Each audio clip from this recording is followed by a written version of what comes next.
Il nous arrive de devenir tellement fanatiques de nos pasteurs, de nos prédicateurs que nous oublions que ce sont des êtres humains qui ont des faiblesses, qui ont des manquements, que peu importe leur expérience dans les ministères, peu importe leur connaissance de la Bible, peu importe même leur diplôme théologique, ils peuvent parfois lâcher des phrases qui à l'apparence sont correctes, semblent venir du Saint-Esprit, mais qu'en réalité, c'est vraiment l'humain et que Dieu n'approuve pas forcément ce qui vient d'être dit par notre pasteur.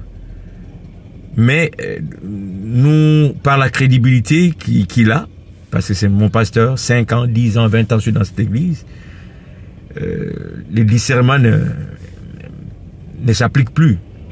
On va plus discerner quand c'est un pasteur d'une autre église qui prêche, parce que nous prenons notre pasteur comme référence et puis on se demande si celui-là, il peut aussi être à la hauteur de notre pasteur.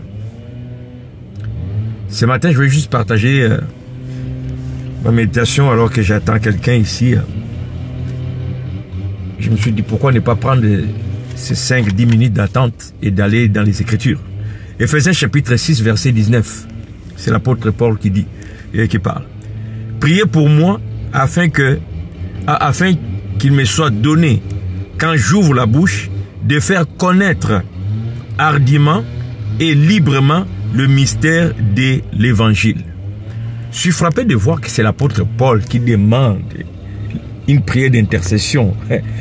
Priez pour moi, pour que lorsque j'ouvre ma bouche, ce qui sort de ma bouche, lui-même, l'apôtre Paul, qui est notre modèle, qui est celui qui a écrit ces textes que nous prêchons, à son époque sur la terre, il ne se croyait pas suffisant. Il était conscient de la responsabilité qu'il avait.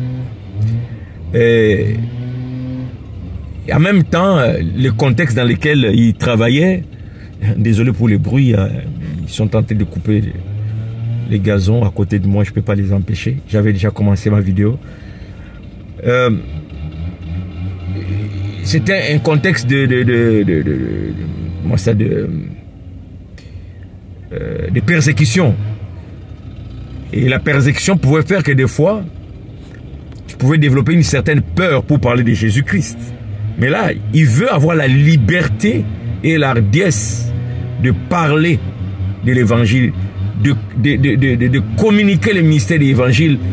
Paul était investi d'une mission difficile. Il n'y avait pas encore de Bible. C'est vraiment lui qui va poser les fondements de l'église avec des enseignements. Alors, c'était pas facile. Et dans les milliers des Juifs, amener quelque chose de complètement différent, c'était pas facile. Mais donc, on pouvait être intimidé par tous ceux-là qui sont contre nous. Paul demande donc cette intercession. Priez pour moi, que je n'ai pas à rougir, que je n'ai pas peur, que je ne passe pas par des voies détournées, mais que j'ai cette liberté, l'hardiesse d'expliquer les mystères de l'évangile, de communiquer ce que Dieu veut que je communique, de communiquer ce que les gens doivent savoir. Bien-aimés, ne restons pas fanatiques de nos pasteurs et ne prenons pas pour acquis qu'ils ont déjà la maîtrise de la chose. Chaque fois que ton pasteur doit se lever pour parler, prie pour lui. Prie pour lui, demande que le Saint-Esprit contrôle sa bouche. Je suis témoin de beaucoup je sais pas, je peux appeler ça bévues de certains pasteurs. Pas plus tard qu'hier, j'ai écouté un pasteur qui tonnait quasiment à l'église, mais ce qu'il disait n'avait pas de sens. J'ai même commenté pour dire, je comprends pas comment le pasteur peut insister sur une telle chose. Mais les gens applaudissaient, parce que c'est les pasteurs qui parlent. C'était son opinion. Mais les gens ont pris ça comme parole de l'évangile. Et quelqu'un a même réagi à mon commentaire en me disant, tu n'as pas compris. Tu n'as pas compris les pasteurs. Je lui ai dit merci. Et si c'était moi qui n'ai pas compris, merci. Qu'est-ce que tu veux? Mais je suis prêt à me mettre face à face à ces pasteurs avec la parole de Dieu et lui démontrer ce qu'il disait là n'était que son opinion. Parce que personnellement, moi, les pasteurs, ce sont des êtres humains comme moi. Nous sommes tous sauvés par Jésus-Christ, chacun dans la tâche que Dieu lui a confiée. De là à devenir quelqu'un d'intouchable, quelqu'un qu'on ne peut pas, dont on ne peut pas discerner quand il prêche. Je connais personne qui soit plus grand que l'apôtre Paul qui nous a légué les Écritures que nous méditons, comme là, Éphésiens, que je médite, qui est écrit par lui. Et lui-même, il demande la prière. Il veut que ce qui va sortir de sa bouche soit authentique et que ce soit clair. Donc, il y a besoin du soutien. Il ne se suffit pas lui-même. Je suis confiant, il sait que moi, je connais la chose. Non. Cher pasteur, ne te prends pas pour quelqu'un qui connaît tout. Sois humble et demande l'intercession de ton église. Et chers frères et sœurs, membres de XY Église, ton pasteur a besoin du soutien de tes prières à tout moment, à cause de l'impact de ces paroles dans la vie de ceux qui écoutent. Il y a de l'impact. Il y a des gens qui vont mettre en pratique ce qu'ils prêchent. Parce qu'ils les respectent comme serviteurs de Dieu. Ils disent que il est rempli du Saint-Esprit. Quand il prêche, c'est vraiment le Saint-Esprit qui lui a parlé. Alors comme j'aime Dieu et j'obéis à Dieu, ce que le pasteur vient de prêcher, ça vient de Dieu, je l'applique. Or, ce n'était qu'un point de vue de quelqu'un ou même l'erreur de quelqu'un qui va égarer les gens. Prie pour ton pasteur, intercède pour lui chaque fois qu'il se met à parler. Parce que il a une lourde responsabilité. Ses paroles ont de l'impact dans la vie de ceux qui l'écoutent.